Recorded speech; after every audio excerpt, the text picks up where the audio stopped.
Welcome to VSR Telugu blogs.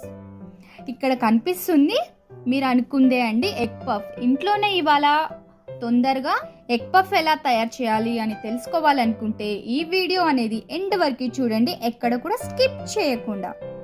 Egg puff తయారు చేసుకోవడానికి 2 cups మైదా పిండి, 1 చిటికెడు సాల్ట్ యాడ్ చేసుకుంటున్నాను, 1 టేబుల్ స్పూన్ బటర్ యాడ్ చేసుకుంటున్నాను. ఈ బటర్ అంతా పిండిలోకి బాగా కలిసేటట్టుగా కలుపుకోవాలి. ఇప్పుడు మనం చేస్తున్న ఎగ్ పఫ్ వచ్చేసి ఓవెన్ లేకుండా, స్టీమ్ చేయకుండా అయితే చేస్తున్నాను. ప్రెషర్ వేయకుండా నార్మల్గా ఫింగర్స్తో కలుపుకోండి. ఇలా కలుపుకున్న పిండిలోకి కొద్ది కొద్దిగా వాటర్ యాడ్ చేసుకుంటూ ముద్దలాగా రెడీ చేసి పెట్టుకోవాలి. ఇది వచ్చేసి మనకి పిండి ముద్ద అనేది గట్టిగా ఉండకూడదు, అలానే మెత్తగా కూడా ఉండకూడదు. ఇది ఎలా ఉండాలి పిండి ముద్ద అనేది నేను మీకైతే చూపిస్తాను. మనం పిండి ముద్ద అనేది ఇలా కలుపుకున్న తర్వాత దీంట్లోకి వచ్చేసి నెయ్యి కానీ బటర్ కానీ 1/2 టేబుల్ స్పూన్ యాడ్ చేసుకోవాలి. నేనైతే ఇక్కడ 1/2 టేబుల్ స్పూన్ బటర్ అయితే యాడ్ చేసుకున్నాను. యాడ్ చేసుకున్న తర్వాత ఒక్కసారి కలిపేసుకొని పక్కన పెట్టేసుకోవాలి. పిండి అనేది మనం ఇలా సాఫ్ట్గా కలుపుకున్న తర్వాత దీనిపైన ఒక బౌల్ పెట్టి మనం పక్కనైతే పెట్టేసుకోవాలి, గాలిపోకుండా. బౌల్ తీసుకొని దాంట్లోకి ఒక పెద్ద టేబుల్ స్పూన్ బటర్ అయితే యాడ్ చేసుకోవాలి. ఇది వచ్చేసి హోమ్ మేడ్ బటర్. దీని లింక్ అయితే కావాలంటే డిస్క్రిప్షన్లో ఇస్తాను, ఒకసారి అయితే చెక్ చేసేయండి. ఇప్పుడు మనం బటర్ తీసుకున్న బౌల్లోకి ఒక 4 టేబుల్ స్పూన్ మైదా పిండి యాడ్ చేసుకోవాలి. మీరు ఈ మైదా పిండి ప్లేస్లో కావాలంటే గోధుమ పిండి అయినా యాడ్ చేసుకోవచ్చు.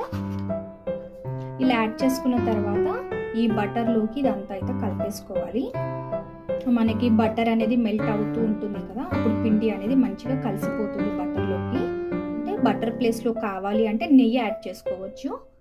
సేమ్ 1 టేబుల్ స్పూన్ నెయ్యి తీసుకొని 4 టేబుల్ స్పూన్ మైదా పిండి కానీ గోధుమ పిండి కానీ యాడ్ చేసుకుంటే సరిపోతుంది.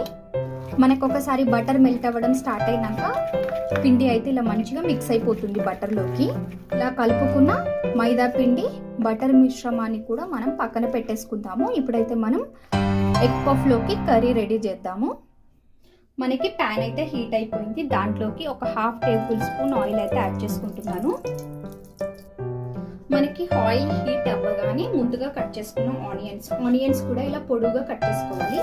అప్పుడైతేనే మనకి స్టఫింగ్ అనేది చాలా బాగుంటుంది. అలాగే సన్నగా చాప్ చేసుకున్న చిల్లీస్ కూడా, ఇక్కడ వచ్చేసి నేను ఆనియన్స్ ఒక 2 తీసుకున్నాను, చిల్లీస్ కూడా 2 తీసుకున్నాను. మీరు కావాలంటే చిల్లీస్ అనేది స్కిప్ చేసేయచ్చు. మనకి ఎగ్ పఫ్ కర్రీలోకి ఆయిల్ కూడా ఎక్కువ యూజ్ అవ్వదు, ఒక 1/2 టేబుల్ స్పూన్ అయితే సరిపోతుంది. ఆనియన్స్ అనేటివి ఇక్కడ మంచిగా మనకి ఫ్రై అవ్వాలి.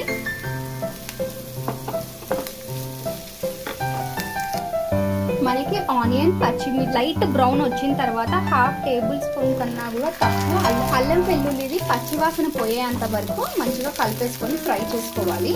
తర్వాత ఒక చిటికెడు పసుపు వేసుకోవాలి, 1/2 టేబుల్ స్పూన్ కారం వేసుకోవాలి, జీలకర్ర పొడి, గరం మసాలా. ఈ ఆనియన్ కర్రీలోకి సరిపడినంత సాల్ట్ వేసుకోవాలి. ఇప్పుడు నేను ఒక 1/2 స్పూన్ కన్నా కూడా తక్కువ సాల్ట్ అయితే యాడ్ చేసుకున్నాను. ఒకసారి ఈ మసాలాలన్నీ మంచిగా ఫ్రై అయ్యే వరకు ఒకసారి అలా ఫ్రై చేసుకోవాలి.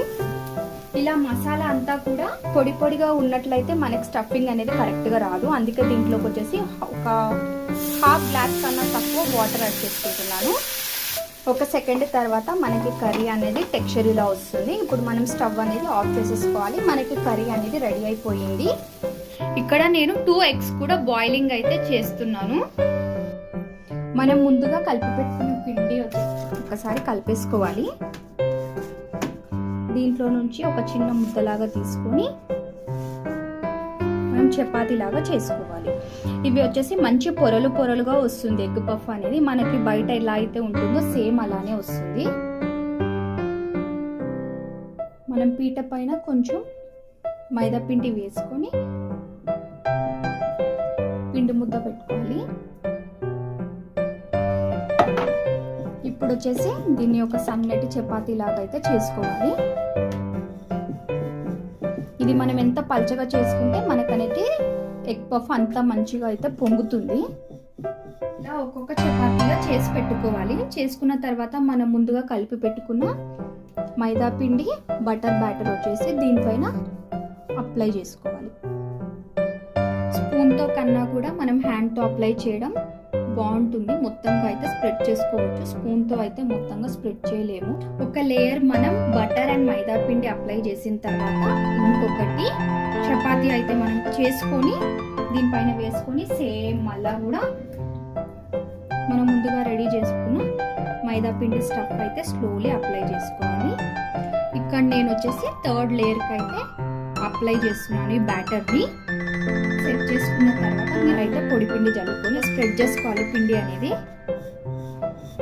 మరి ప్రెషర్తో అయితే స్ప్రెడ్ చేయొద్దు, జస్ట్ లైట్గా అలా అంటూ ఉండాలి. 4 సైడ్స్కి ఉన్న ఎడ్జెస్ అయితే మనం నైఫ్తో ఇలా కట్ చేసుకొని తీసేసుకోవాలి. మనం ఎడ్జెస్ కట్ చేసుకుంటే మనకు తెలుస్తుంది మనకు అనేది పిండి ఇంత ప్లఫీగా ఉంటుంది. మనమైతే స్టఫింగ్ అయితే మైదా పిండి ప్లస్ బటర్ అయితే పెట్టుకున్నాం కదా, మనకైతే పొరలు పొరలుగా చాలా అంటే చాలా బాగుంటుంది. మనం ఎడ్జెస్ అన్నీ తీసేసుకున్న తర్వాత పిండిని అయితే 4 పార్ట్స్గా డివైడ్ చేసుకోవాలి. ఇలా డివైడ్ చేసుకున్న 4 పీసెస్ అన్నీ కూడా వేరే ఒక ప్లేట్లోకి అయితే పెట్టుకోవాలి. ఒక షీట్ తీసుకుని దీనికి లైట్గా పిండి వేసుకుని ఒకసారి దీన్ని అయితే ఒత్తేసుకోవాలి. ఇప్పుడు మనం ఈ షీట్లోకి అయితే ముందుగా రెడీ చేసి పెట్టుకున్న కర్రీ ఉంది కదా, అది కొంచెం కొంచెంగా తీసుకుని పెట్టుకోవాలి. ఎగ్స్ కూడా నేను ఇక్కడ పొట్టు తీసి అయితే రెడీగా పెట్టుకున్నాను. మనం ఎగ్గును కూడా ఇలా పెట్టేసుకోవాలి. ఇప్పుడు మనం పిండికి వచ్చేసి 2 ఎడ్జెస్కి మాత్రమే కొంచెం వాటర్ తడి చేసుకొని లాక్ చేసేసుకోవాలి. ఇలా లాక్ చేసేసుకొని దీని మీద పెట్టేసుకోవాలి. మనం మిగతావి ఎగ్ పఫ్స్ రెడీ చేసుకున్న లోపు ఆయిల్ కూడా హీటింగ్లో అయితే పెట్టేసుకోవాలి. ఇక్కడ ఎగ్ పఫ్స్ అన్నీ కూడా రెడీ అయిపోయాయి. ఇక్కడ మనకి ఆయిల్ కూడా మంచిగా హీట్ అయిపోయింది. ఇప్పుడు మనం ముందుగా రెడీ చేసి పెట్టుకున్న ఎగ్ పఫ్స్ వచ్చేసి స్లోలీ ఒక్కొక్కటిగా వేసుకోవాలి.